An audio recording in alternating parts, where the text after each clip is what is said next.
Donc, bonsoir encore. Hier, je vais juste revenir rapidement sur quelques détails. Hier, nous avions vu les supports hier, voilà. Donc, les supports et les résistances. Ici, sur le gold, ça c'est l'or, ok. Le X, AUUSD, c'est l'or, ok. Voilà, c'est l'or contre le dollar.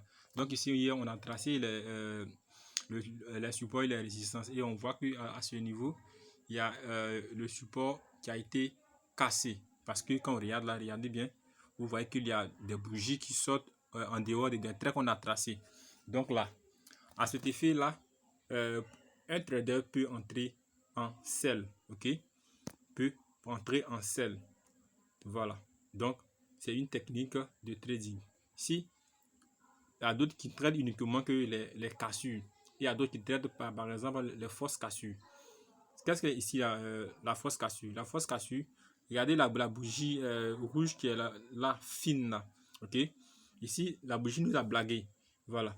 Ou encore euh, la bougie rouge. Ok, prenons la bougie rouge fine et qui a un petit point au milieu là. Donc ici, qu'est-ce que la bougie a fait? La bougie est descendue. Ok? La bougie est descendue et après, c'est reparti en haut. Donc ça, c'est une fausse cassure. Ce n'est pas encore cassé.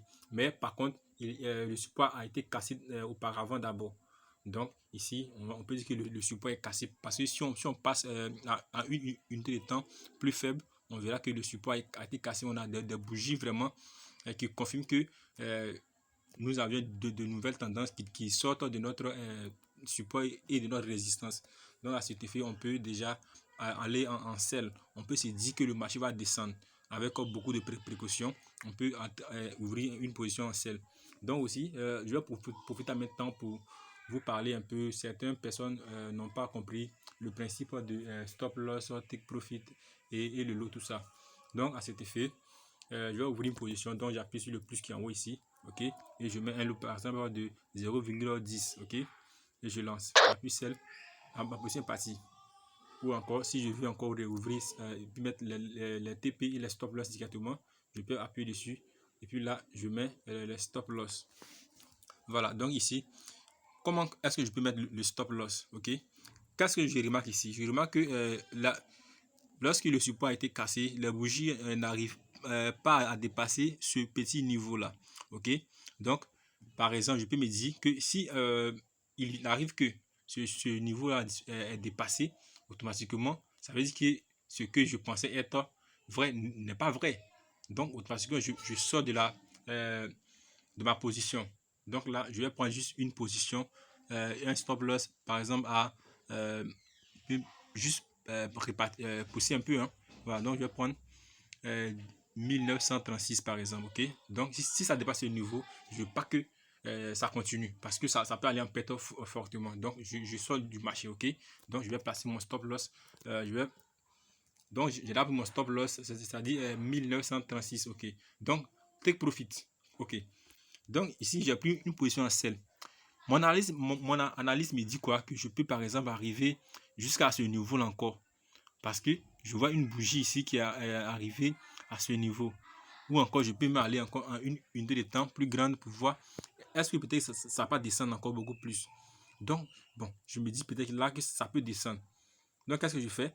Je vais prendre une position, je vais mesurer où est-ce que je pense que ça peut arriver et ça va peut-être repartir en, dans le sens contraire. Donc, je vais prendre par exemple une position à, par exemple, 18 000, ok. Bon, je vais dire 1918, ok. Donc là, je vais prendre tes profits 1918 et stop loss 1936. Donc je vais ouvrir ma position maintenant. J'appuie là, bon, pardon. Donc j'ai mis mon lot déjà, ok. Voilà. Et là, je vais mettre simplement ici stop loss 1936 et là, je mets mon stop, mon take profit. C'est quoi là? 1918. Voilà. Et là, j'appuie sur celle et automatiquement, ça passe. Voilà. Donc, je suis descendu, j'ai pris ma position. Maintenant, l'autre position qu'on n'a pas prise, on a pris, mais on n'a pas mis les take profit et les stop loss. Si on veut la mettre, c'est simple. On a juste qu'à appuyer sur la position en question. On voit que ici, il y a un SL qui est au niveau en bas ici qui n'est pas mis. Donc, je mets ma main dessus et j'appuie là, changer la position. Et je mets la stop loss 1936 et je mets là take profit 1000 quoi c'était 1918 et j'appuie sur modifier et automatiquement mes positions seront validées. Voilà, ok, donc c'est validé. Donc c'est un peu ça, je voulais vous montrer. Voilà, je peux me tromper, hein, je peux me tromper. Voilà, donc c'est une position que j'ai ouverte pour juste vous montrer un peu. Donc ici, lorsque c'est en rouge, bien entendu, c'est qu'on est en perte, ok. Lorsque c'est en bleu, on est en gain, tout simplement. C'est le bleu nous dit qu'on est en gain et le rouge nous dit qu'on est en perte. Donc merci encore à vous et à demain encore pour la suite de la formation. C'est plus à plus que nous allons arriver. Merci et à bientôt.